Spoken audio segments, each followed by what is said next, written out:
Life Audio.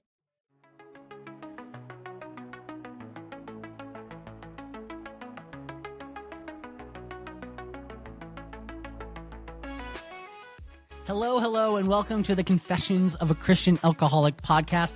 I am your host, John Seidel. This is your home for real stories, radical vulnerability, and remarkable comebacks. In the end, this podcast is a place for the desperate, the downtrodden, the destitute, and especially the drunk. But it's also a place of hope and healing. I know that firsthand because I'm the Christian who became an alcoholic, not the other way around. Today, I've found sobriety after decades of struggling. But more importantly than finding sobriety, I found Jesus. My prayer is that as I interview people just like you and just like me, along with professionals in the fields of trauma, faith, and addiction recovery, you will find the peace that is available to you through Christ on the other side of whatever you're going through and whatever addiction that might be. Because let's face it, we're all addicted to something. So welcome. Let's get radically vulnerable as we explore what it looks like to be on this journey of messy sanctification. We'll be right back after this.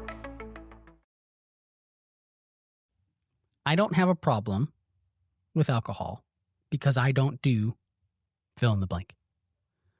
I can't tell you how many times I said that in my adult life, and then especially during what I call my severe slide period, the period where I was and looked like the traditional alcoholic. Although even when I say that, right, like there are plenty of things that I did that a quote unquote traditional alcoholic would do. And yet I still have people in my life who are like, are you sure? Are you sure? Because you weren't doing that. And see, that's the problem. It's one of the big problems. It's one of the big lies that so many people believe, is that in order to really have a problem with alcohol or drinking, it has to meet a certain threshold. And that threshold looks like the person that we see in It's a Wonderful Life, right? It's the person that we see in Hollywood. It's the person that we see on social media who is squandering everything they have. And the reality is that in order to realize that you need to change your relationship with alcohol, it can look like a variety of things. Today's guest makes that very clear, even though I think by the end, she looks like the person that she thought was the quote-unquote true alcoholic. She went to the store one day to get some more wine, and before she knew it, she was pulled over and being hauled to jail because 5 people had called the police to report her erratic driving. But no, she didn't have a problem because she didn't look like the person that she thought actually has a problem. And so I'm excited for you to meet Carol McCracken. She is one of those people that has been in recovery, we say that term, addiction recovery for a while. And she even surprises me with a story that she tells that I had no idea and I did not see coming. So stick around for that. But I think in Carol's story, hopefully you see yourself. And maybe this is the first time you've listened to the podcast. Welcome. Maybe this was sent to you by someone. I think what I want you to get out of it, and what Carol will talk about at the end, is that your drinking doesn't have to fit into a tightly defined way or space to realize, hey, I think something's off here. I think something's off here. So you're listening to this. It's Christmas Eve when this podcast episode is coming out. Maybe you're realizing, hey, I've given myself permission to just go crazy tonight because it's Christmas Eve and I'm going to go on a binge, or that's what I did last year. But maybe that means you don't drink for a week. Well, can I tell you that if you're being tapped on the inside that, hey, maybe that's not the right way to treat alcohol, it's not the right way to treat alcohol. So hopefully you're encouraged today by Carol's story. So without further ado, Carol McCracken. Carol, thank you so much for joining the Confessions of a Christian Alcoholic podcast. This is great. We've had a conversation, like I said in the intro, on your podcast. Yes. And I enjoyed that so much. And I was like, I want to have you on my podcast. and so here we are. And so I'm glad we were able to do this. Me too. Thanks for inviting me. It's great to see you again. And I think, what is interesting, I was meeting with someone with coffee, meeting with someone for coffee. There you go. Apparently I need more of it today. And, the reality is, and they said, you're relatively new in your recovery. And it's interesting because to someone who's a week in, I'm an old timer, right? But to someone who's been doing this for 25 years, I'm a young whippersnapper, right? Yes. And so it's interesting. I think you have a perspective as someone who's been in this world longer than I have. And so I want to, get those perspectives. And so I'm excited to have you. Yeah. Thank you. Thank you. So tell us just a little bit about yourself. Just introduce yourself to everyone. I know you're down there in Alabama, but introduce everyone to you. All right. My name is Carol McCracken. And as John said, I am from Orange Beach, Alabama, which is as south as you can get in Alabama without actually being in Florida. We're by the Gulf of Mexico. So it's a nice place, nice and mild in the wintertime. So I love being here. I am on staff at a church. I'm a discipleship minister. I'm a wedding planner, and I'm on 2 podcasts. So I stay a little bit busy, but I like it that way. And so you have the Faith Over Fear podcast, which I was on. And then what's the other one? The other one is called Your Daily Bible Verse. And I'm on a team I'm the Wednesday host on that team. And we take a verse of the Bible and we just dig down into it. Love so that. It's great. Different perspective in all the team members. So people seem to enjoy it. That's great. That's great. Okay. So, but Faith Over Fear, you had me on to talk about my story. Yes. And, you have your own story, right? Yes. And so I would love for you to tell that story. As I tell people, I just kind of chase rabbits. And so we'll find little areas and hovels to visit as you tell it. But, I think we relate to stories. Yeah. And, you offer a story and a perspective that I think is important. So tell us your story as it relates to alcohol. To alcohol, indeed. Well, I love Chardonnay. And as a teenager, it was fine. I can remember sitting at my best friend's table just thinking, I am so adult. I am having a glass of wine. And so it was fine.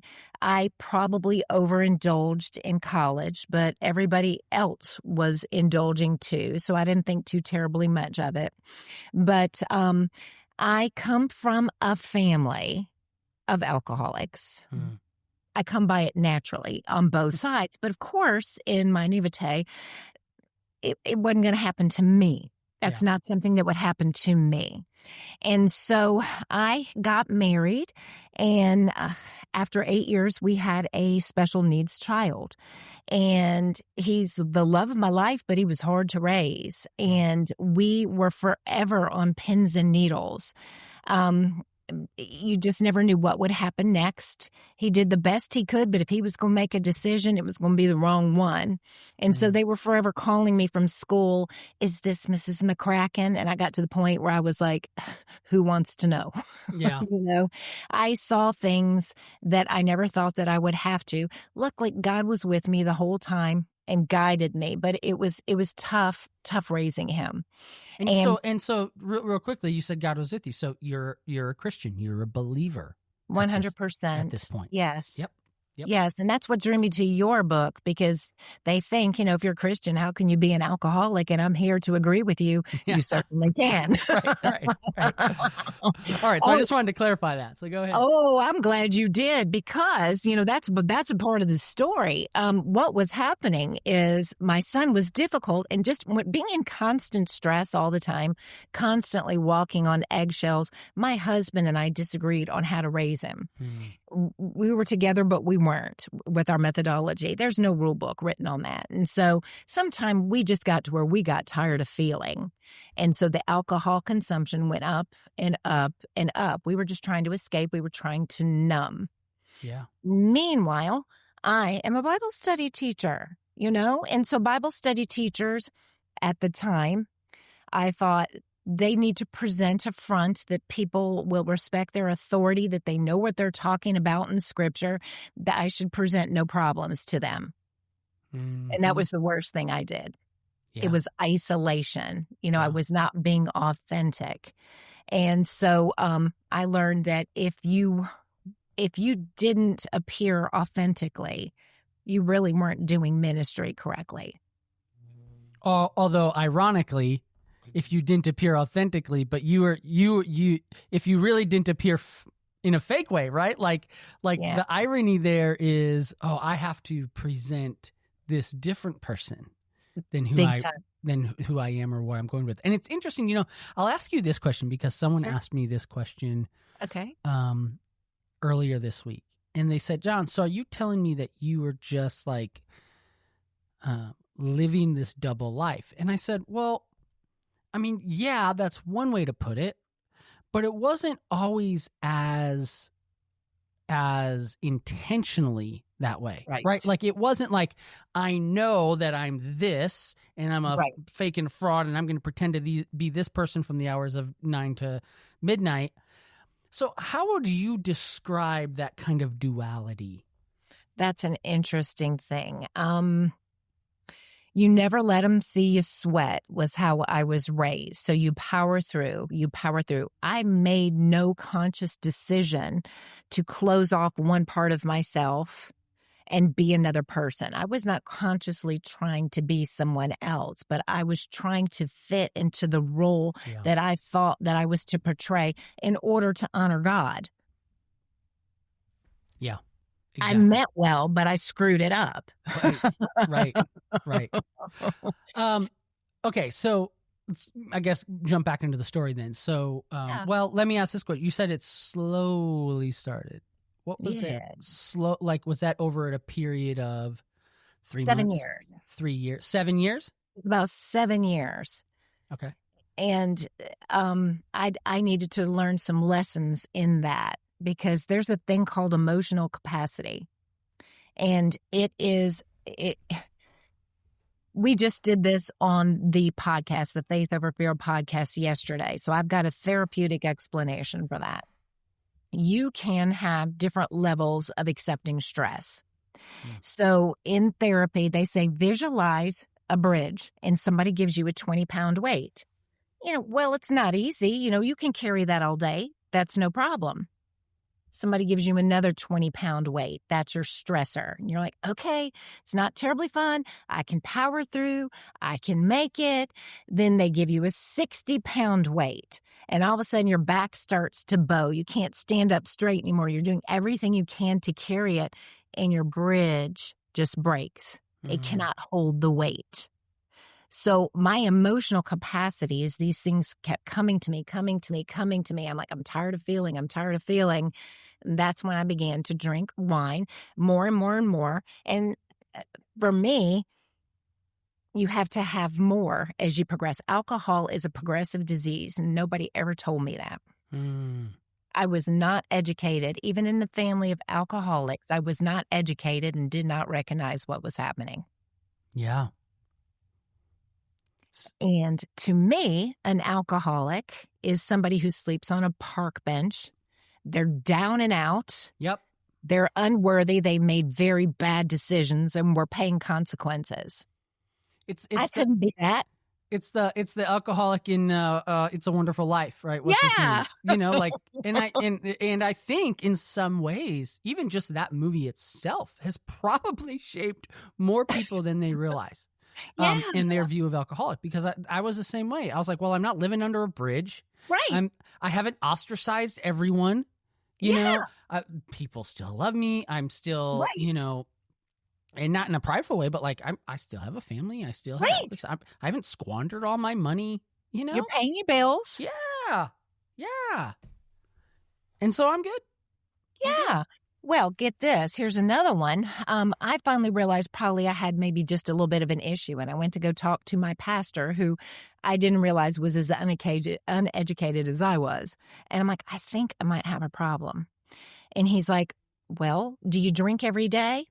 No, I don't. I was more of a binge drinker. Yeah. I could stop for a period of time. Yep. So it's like, cool. Woo. I'm not an alcoholic. My pastor said so. I'm in the clear, so I don't have to do anything. Yeah. So it continued. So take us back Yes. over this 7 years. What did that progressive kind of drinking look like over that period? Yeah. Well, honestly, every single time I thought I'm just going to have one glass of wine, I meant it. Yes. I could have sworn in court that's all I was going to do. Yep. And I thought I'd just have a little more and a little more. And it's weird to explain something like that to somebody that has control over a substance. You really can't tell somebody how that is, that a substance controls you. I feel like I'm a normal, rational human being. But what alcohol did to me was it scrambled my brains, my judgment. Yeah. Just looking at it, but I still didn't have a problem. Don't forget, my pastor said I didn't have a problem. But yet I was drinking more and more quantities. I was doing things like justifying, going, oh, I don't want to worry my husband. He doesn't need to see that I've had a bottle of wine and I'm starting another. So I thought, alcoholics lie to themselves and to others, and they don't realize how selfish they are. Yeah. And so I was doing this all for their sake, and I was hiding stuff, and I was doing stuff that I would never recognize in my sober mind to justify it completely. I didn't go out. I stayed at home, which could be worse. And I was the same way. I'm like, I'm not a party drinker. That's it. I'm just staying at home. Who am I hurting? I'm not doing anything. That's exactly it. So it depressed me. It depressed me, and our marriage started because of our child going like this. We were at odds with each other, and my marriage just imploded at that point in time. So I don't even believe in divorce, but yet here I was. And so we ended up separating, and my son came to live with me. He was 17 years old at the time, but he could not live with the amount of stress that was in the house. Yeah. And so we needed to do something, and I felt I had no other choice. And so the worst, when I finally realized that I was having a problem, we had not divorced yet. We were getting to that point of it. And so I can't even believe this, but it was the best thing that ever happened to me. I got in the car because we were having company that was coming to visit, and I went to go buy some more wine. Because I was stressed out. They were coming and I needed to clean. And I just thought I'd get one more bottle of wine. And as I was driving, I'm like, whew, I'm not driving well. This is not good. And so I pulled over to the side of the road, which was fabulous. I'm so glad that I did that.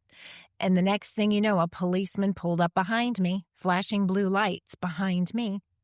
And what I did not know is that 5 people had called in to the police saying I was driving erratically. It didn't seem that bad to me at all. My judgment was completely gone. Wow. And so they took me to the booking station, took my fingerprints, had to blow. I'm like, do you not realize who I am? I'm the Bible study teacher. Yeah.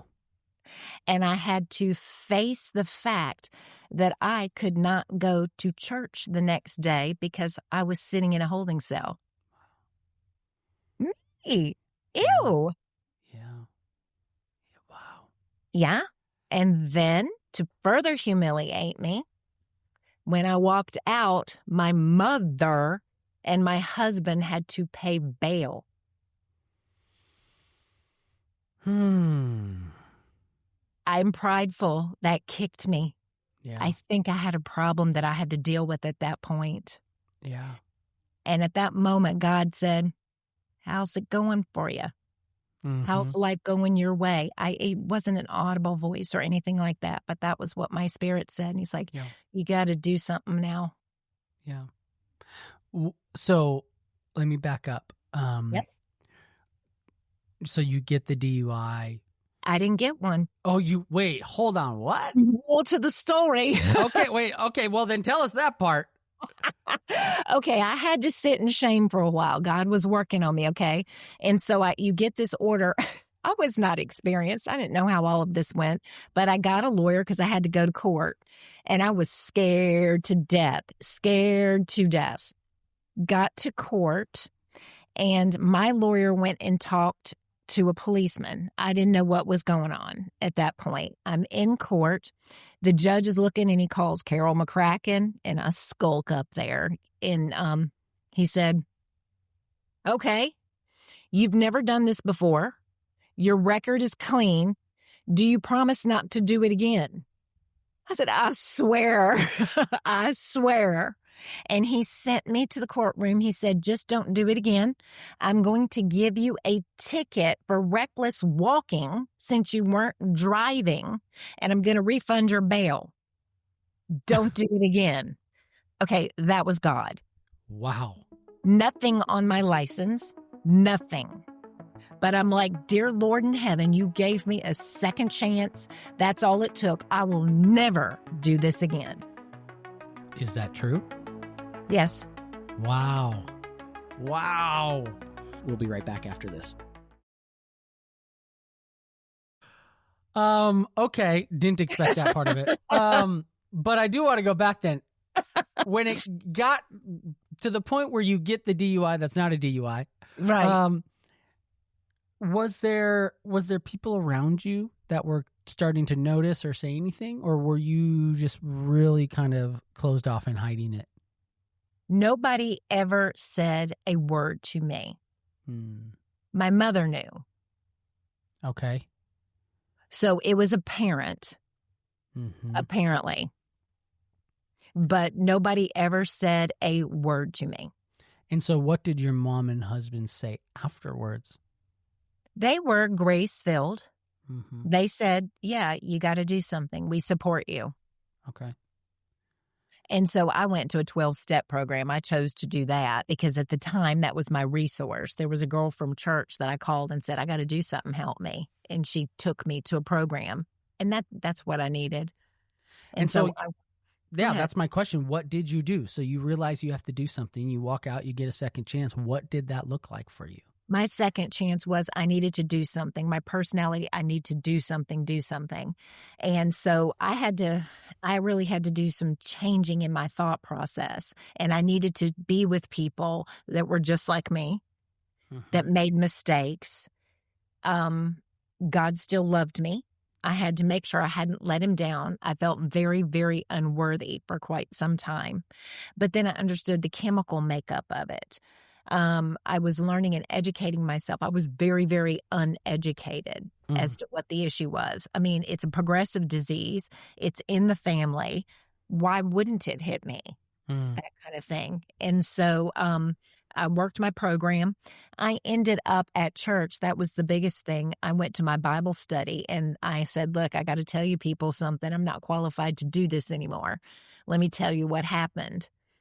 They came up to me, laid their hands on me, and they said, your ministry is much more authentic to know that you are just like us. Keep on keeping on. Wow.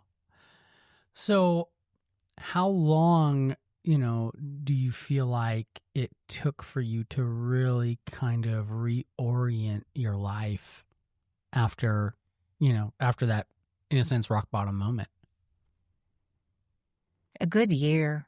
It was a good year. I didn't like it, but it took time because God had to work some changes in me.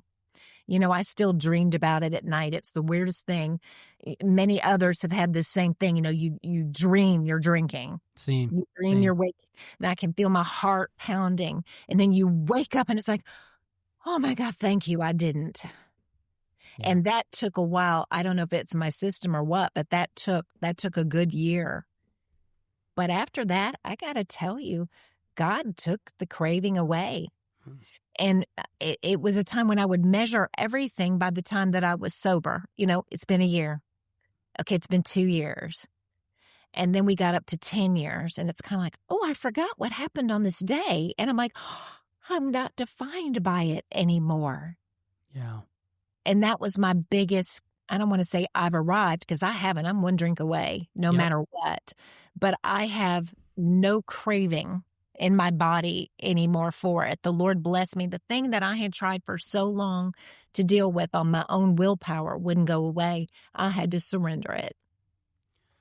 What you said, kind of took that year. What were some of those things that you started to learn in that year after, in that immediate year after?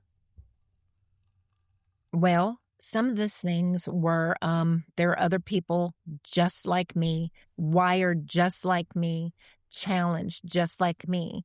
And that didn't make me lesser. God was with me.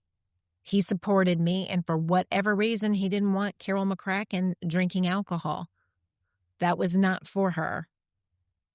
I have grace for people that are alcoholics. I have grace for people that don't know that they're alcoholics now because I know just exactly how it feels. Therefore, I think I minister better that way. Yeah. I am a broken human being just like anybody else. And I think what that did is sometimes when people look at a Bible study teacher, they put them on a pedestal that they don't deserve to be on.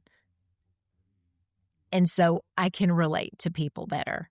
Mm-hmm. But the 12-step program showed me that there are people that have struggles just like me, more educated people. I needed to be educated more than anything else. I needed to learn that there was maybe a symptom of a deeper issue. Yeah. And my husband was not as bad as I thought that he was. We did end up divorcing after 26 years of marriage. But the good thing is we both worked on ourselves independently. And then my son, after about a decade, did something so stupid, I felt like I had to tell his father. And we met at a restaurant and we just started crying because we hadn't seen each other in a long time. It was the weirdest thing. It sounds like a movie set, but it wasn't. It was an ugly cry. And we ended up being able to see that each other had changed. We both gave up drinking. We both had done the work that needed to be done. And it wasn't so bad being with him anymore. And I think he would say the same for me. And then we just kept being friends and being friends. And then we kind of remembered why we got married in the first place. So we thought, last year we remarried. Wait, this past year? It's going to be my anniversary, my year anniversary on the 22nd. Oh my gosh, that's an incredible story. It's God. It is God. I couldn't have written this one. Wow. So how long were you divorced then? About a decade. Okay. That is incredible. Praise God. You know, it's funny because I've heard some stories like that, but I've never really met anyone who that's the story. And I've told people that, like, hey, listen, maybe this isn't the end. Maybe God's got something. And He's a redeeming God. He is a redeeming God. I mean, what a gift. I can't even put it into words sometimes. And I'm like, yeah, here's my life. It really stunk for a while because of the choices that I made and because of circumstances surrounding me that I didn't handle well. Mm-hmm. But look. Yeah. You mentioned that there were some things at the root, right? And obviously you've read my book and I talk about a lot of that. What are some of those things or that thing or whatnot that you realized was kind of at the root of that why of drinking? It was a worthiness issue. I felt like I had to perform all of the time for people and God to love me. I needed to do the work to justify myself to God. I didn't know that I was thinking it at the time. I just thought I was doing a good job. It is also, I was very controlling out of fear. Fearful people tend to control. I was all about the outcomes, getting to the outcomes, that kind of thing. I was not surrendered. I knew God. I loved God. He loved me.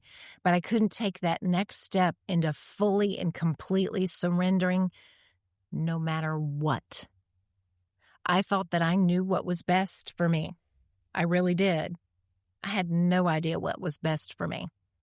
And God rewrote my story to the outcome that He preferred over mine because he got me to the point of cutting me off at the knees, got me in my vanity, got me in my pride, in my little small town. Here are the police coming to the Bible study teacher, and I'm still like, don't you know who I am? Carol McCracken doesn't do this. Yeah.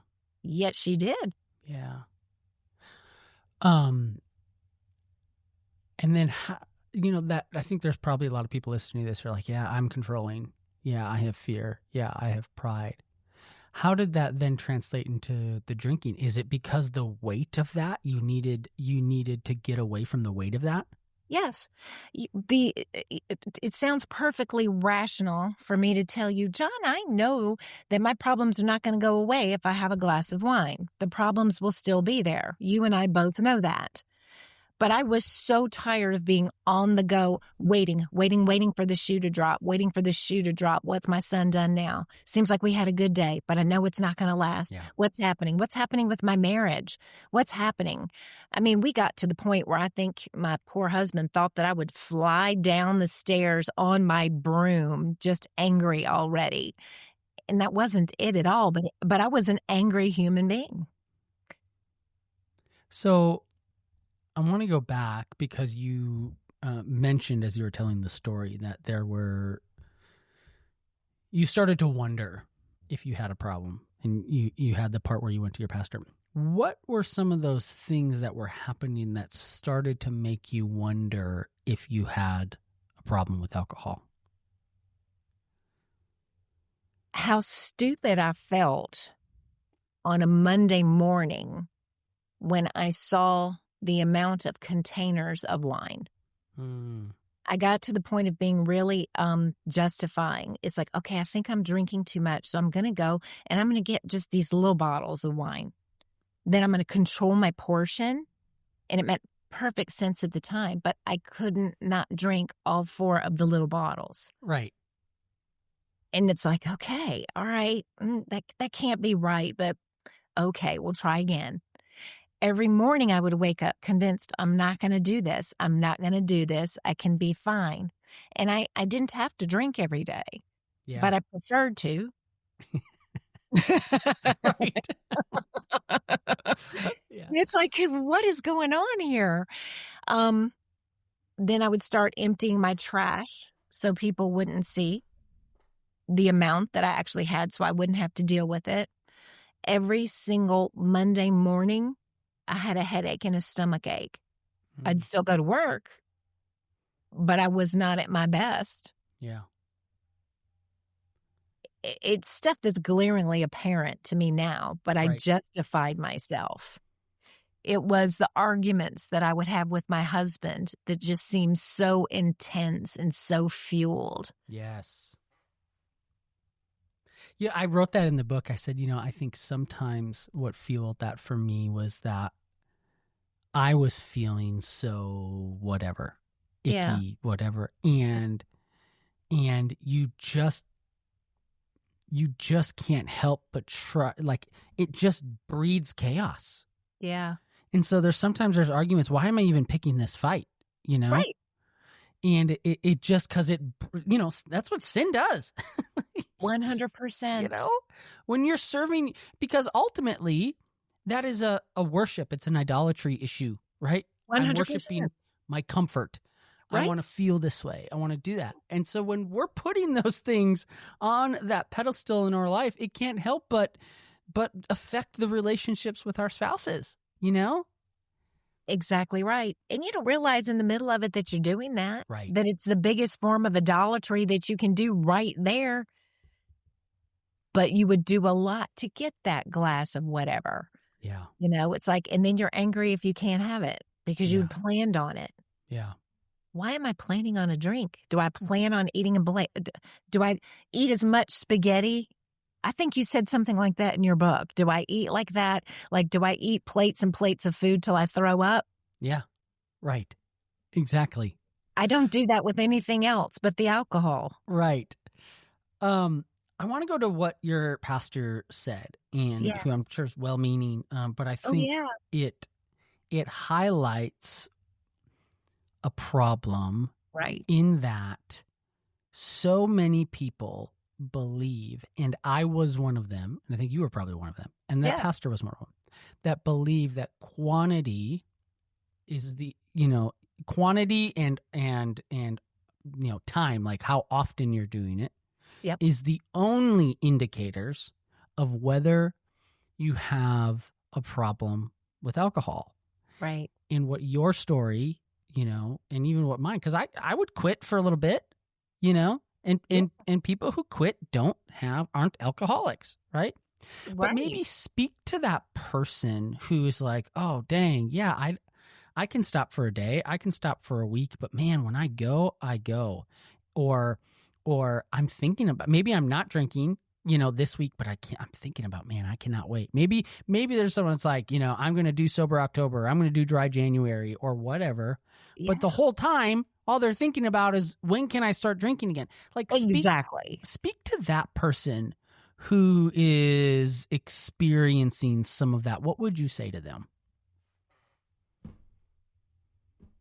That's an interesting one. I did it so many times. When it's your willpower. Yeah, sure, I can do this for Lent. No problem, because I don't have a problem. Yeah. But yay, the day after Lent, I can have my glass of wine. I'm good now. I did it. This just proves to you that I'm not an alcoholic, so I'm going to have a glass of wine now. Right. Does that make any degree of sense to you whatsoever? It did to me. Yeah, right. Exactly. I thought at the time. But if you are thinking those thoughts that I cannot wait till I can start drink again, that's a problem. Yeah. It's not just accompanying your meal anymore. You are waiting till when you can have it again. And I had to get to the point I couldn't fathom, what? I can never drink again? Mm-hmm. What? Oh, that's just about the worst thing I can think of. Oh, yeah. Because I earned this. I deserve this. But what I deserve is how I feel without the alcohol. A full night's sleep, clear thoughts, an even keel with my temper. Mm-hmm. It was more freeing for me to be without it. Yeah. And I thought it was freedom to be able to drink. That entrapped me. I had that same thing, and I'm glad you brought that up. And even it still took me several months after I stopped drinking to actually be able to say the words, I'm never going to drink again. Yeah. And there are still times that, I need to be like, hey, it's just for today. You know what I mean? And that's not like me saying I think I'm going to drink again, but where I just need to focus on the one foot in front of the other. That's right. But if there's one thing I hear consistently from people who are wrestling and who have an inkling that they have a problem, they cannot imagine that idea of I can't say that I will never drink again. And that keeps them enslaved. Totally. And I think what you've realized, what I've realized is that like, I know that's tough. And I think it feels so final. Yeah. It feels so final. And what I tell those people, and I'm curious what you tell those people, but is grieve it. Like, it's okay to grieve that. Like, in the end, alcohol was there for me when a lot of other things or people were not. Right. That's why it became such a problem, right? Because it was a good companion. It was a good form of escape. It was a good way to not feel what I wanted to feel or think what I wanted to think, right? Yep. And so, the idea of never being able to have that in my life again was really hard. And I grieved it, And I've heard of some people, I didn't do this. I've heard of some people like getting to the point where they're like, yep, I'm going to like literally kind of have a funeral for this. And they do like a mock funeral or something. I'm like, great. If that's what you need. Whatever it takes. Yeah. We'll be right back after this. How do you encourage people who are really struggling with that idea, that finality of it? One step at a time. You don't have to think of it. Just you were kind of getting to it when you're like, okay, just one more day. I just have to make it through one more day. In my 12-step program, I can remember one time when I was having a really bad day And so one of the old timers, as we called them, who'd been there forever, was like, Carol, I'm like, what? Did you drink today? And I said, no. And he said, then you're having a good day. And so it's just looking at it differently, because you can't imagine it's the greatest of sacrifices you feel in your mind to never be able to have it again. That's just big. That's too big. That's too big to comprehend. Yeah. You have to taste a little bit of the freedom. You have to have the dreams that hold you hostage. It's just step by step doing the next right thing. And I don't mean to sound trite, because that worked for me. Yeah. To use your spaghetti reference earlier, which I think is a good one, it's like, if you told me today that I could never eat spaghetti again, I'd be like, okay. I mean, right. Whatever, Right. Because spaghetti doesn't have a hold on me. Right. Now, maybe there's some people listening to this, they're like, I love my spaghetti, fine. I get it. But that's, I think, what happens with alcohol, right? It's the thing that has a hold on you, right? If you told me that I could, never, I could never run marathons again, I'd be like, praise God. Right? Amen. But for some people who their idol is exercise or their idol is marathons, you tell them they can never run another marathon again. They're like, come on, I can't imagine that. Right. And so I try to, because there's some people, who don't struggle with this, who just stop already. Just give it up. Right. You stop. And I wish it were that easy. Right. And that's where it takes the power of the Holy Spirit, which is where I want to go with you, is because I think, you talked about doing a 12-step program. What does it look like for you now to continually pursue recovery and to continually make sure that you are doing the things you need to do in order to not get back to that place? I had to surround myself with people that will look at me, if they were to see me out or see me holding a beer or something like that, they'd call me on it. I had to put it out there. I had to make it public so that I wouldn't hide it. I needed accountability. That worked for me. What was the rest of the question? Well, and then just, what does it look like today? What does that look like today to make sure that you're doing what you need to do to pursue, to make sure? Because you said it right. We're both just one drink away, right? Yeah. That's it. So what does that look like today to pursue X, Y, or Z in order so you don't go back to A, B, and C? Well, the accountability is a big part of it, because I don't want to say that I've taken it for granted, but I don't identify with it like I used to. It is not who I am anymore. Right. And in a 12-step program, you get this chip for the amount of time that you get past it. And when I got to the point of where I no longer really remembered my anniversary, I'm like, oh, wow, it's been 14 years now. Isn't that cool? That is so cool. And I move on. Yeah. It's not that it's not something to celebrate, but it is not a part of who I am anymore. Yeah. And that is the greatest gift to me, that I don't think about it as much as I used to. I'm also a wedding planner, and God has given it to me.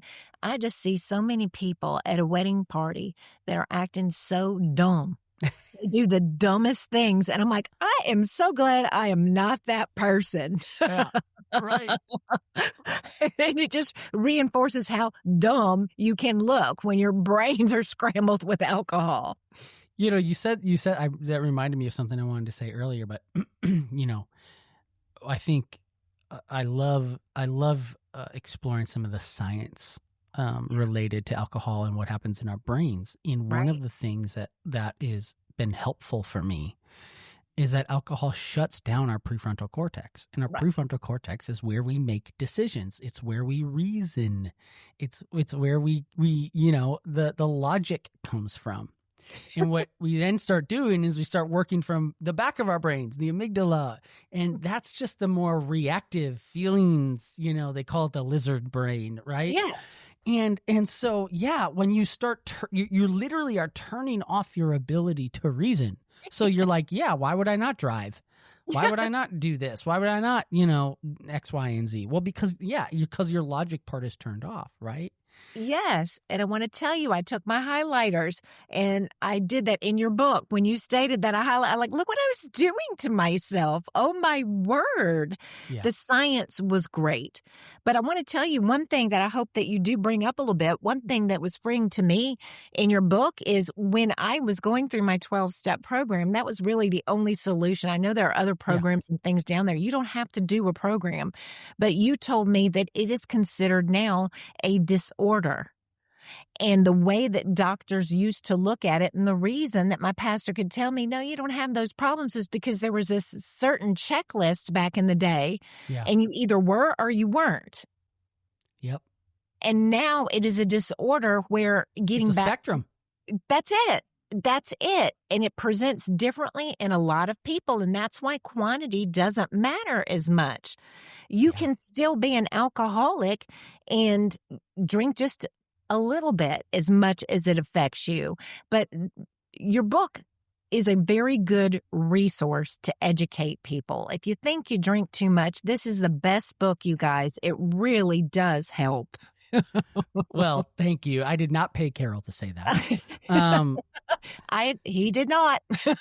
But yeah, it's funny. I was talking to someone yesterday, actually on the phone, and she got to a point where she realized she was just so convicted about her wine drinking, and cocktails and whatnot, and what I say in the book is anything that is misordered is disordered. There you go. But what she started to tell me is that she said, I was talking to a friend about this, and they're kind of one of the old hats from the AA crowd. And they basically started to tell me that I didn't actually have a drinking problem, that I wasn't, an alcoholic. And then she goes, I actually agreed with them. I'm not an alcoholic in that traditional sense that everyone thinks about when they hear the word alcoholic. She goes, but if I got to a point where I realized, my goodness, this is really controlling me. And just because I didn't shouldn't we celebrate the fact that I've gotten to that point without having to drink 17 in one sitting and drive and get a DUI? Right. And yet I think there are some people who are so stuck in kind of this old thinking that are like, no, you haven't proved your stripes. Just because you're coming to some realization that you don't want to drink anymore, that's fine, great, but you're not like one of me. And they hold this as a pride thing. And I'm like, really? Right. Really? Let's celebrate that someone says, you know what? I realized that it was occupying an unhealthy place in my life and I've given it up. And maybe that person is like, maybe I'll come back to it in 5 years or a year or whatever. And maybe they'll try it again and they'll realize, you know what? Not going to do it. I'm all on board with those people, right? And if you're listening to this podcast and you're one of those people, great. There's a seat for you at this table. What I've realized and what Carol has realized is the only drink I can say no to is the first one. Right. And so on the spectrum, I'm way more to the right than maybe you are.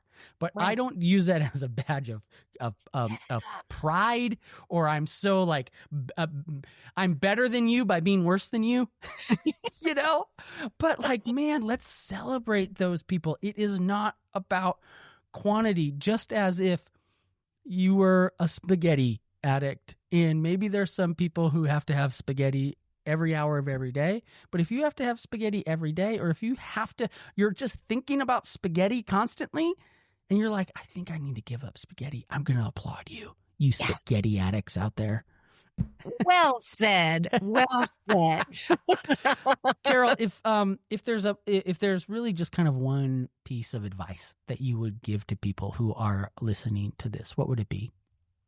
If you think that you have an issue, you probably do. It's a matter of when are you going to catch it. If alcohol is truly a progressive disease, as they say, would you not want to catch it earlier? More so than later? Yeah. Address it. Deal with it. Don't be ashamed of it. God created you in His image. He loves you. He loves you no matter what. We're all going to have problems in one way or another. Mine just happens to be this. but my life is beautiful even with it because of what God taught me. I have a freedom. It was hard earned. It required surrender, but it was so worth it. So if there is an issue, be curious about it.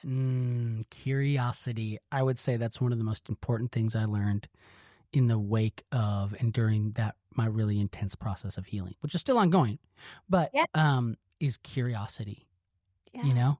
And to your point earlier, right? It's like, okay, I feel like there's always a layer to go deeper, and I'm still finding layers, right? So you said, hey, I didn't want to feel those things. Okay, that's one layer. Right. But also, like, you continued to go deeper. It was like, I needed control. And I couldn't control it. And I wanted this. And that's why I didn't want to feel and you went deeper and you went deeper. And I think my encouragement as well, just to piggyback off of that, right, is I think at the heart of this is always something spiritual, right? Because we are spiritual beings, right?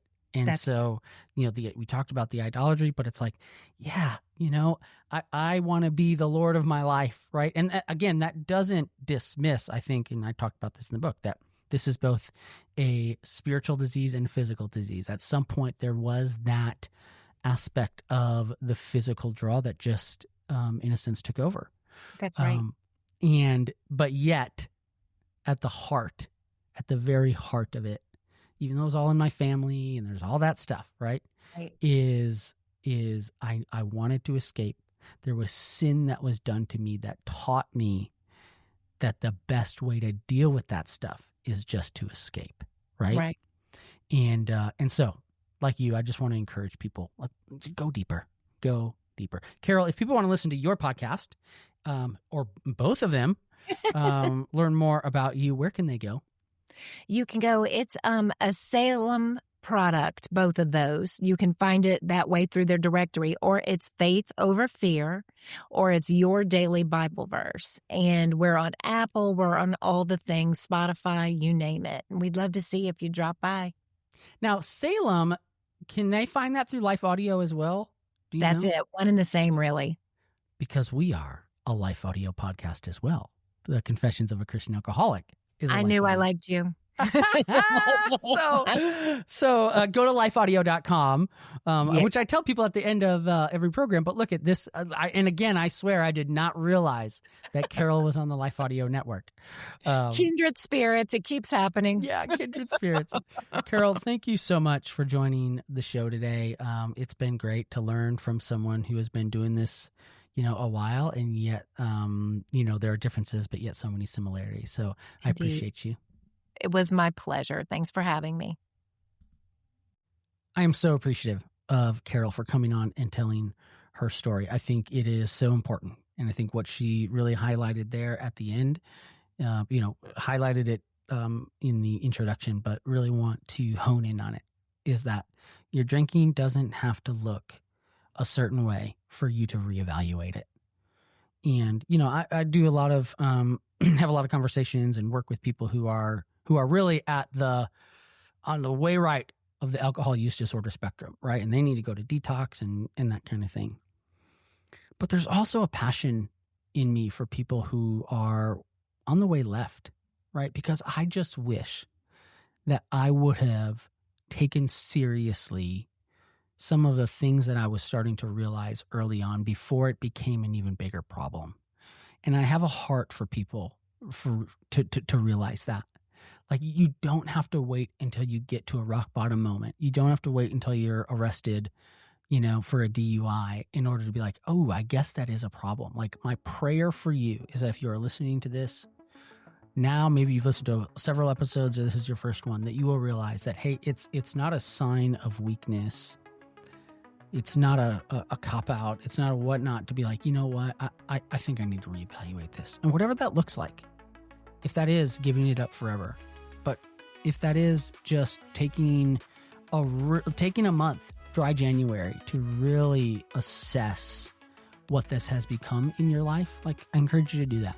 And I encourage you, pick up the book. I really didn't pay Carol to say what she said about the book, but I encourage you to pick up the book. And if you want to do dry January, go ahead and do it and use the book as a companion guide. Like, don't do this alone.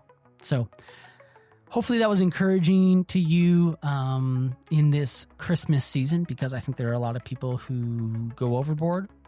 And there are a lot of people who then realize, oh, dang, might need to rethink this. And so if that's you, I just want you to know that you are not alone. I said it already there with Carol when we realized we were both part of the same podcast network, but check out Life Audio. You can check out lifeaudio.com to listen to Carol's podcast and other great podcasts. Have a Merry Christmas season, a Happy New Year. I am so thankful for all of you. We will be back again next week for another episode, and I will see you